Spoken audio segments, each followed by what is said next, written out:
Hi, I'm Squeaky Clean Dave, and today I'm going to be doing a quick video on my pole and brush setup.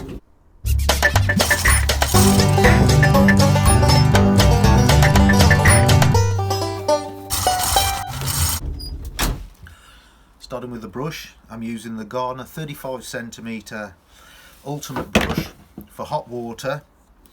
I've got 4 fan jets, 100-degree fan jets fitted, so that gives you a really nice coverage of the glass with your spray. I've got the Gardner Swivel, which has been absolutely fantastic. That really helps you get into the corner of the windows without having to move or get your arms into really weird angles. I've also got the Gardner Super Scraper with a pad on.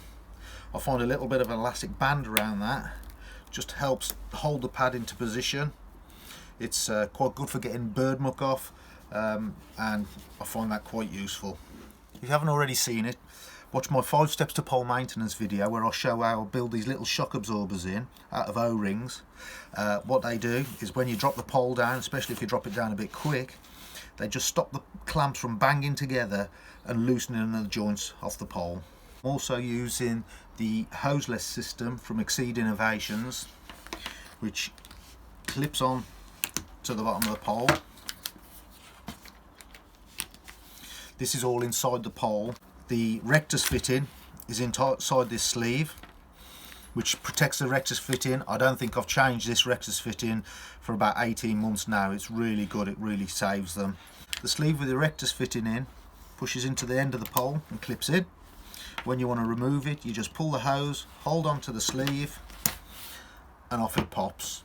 All your hose rolls back up onto your hose reel. That goes in your van. Your pole's nice and clean. You can slot it straight into your side of your van where you keep it. You're not spending hours winding up your hose afterwards. I'd just like to say now that I'm not affiliated with any of the companies at all. I've bought all this. This is my own kit that I use every day, and after years of testing, it's what I like and this is what I use. I hope you found this interesting. If you would, please subscribe to my channel, press the little bell icon, and YouTube will let you know every time I release a video. Thanks for watching, see you soon.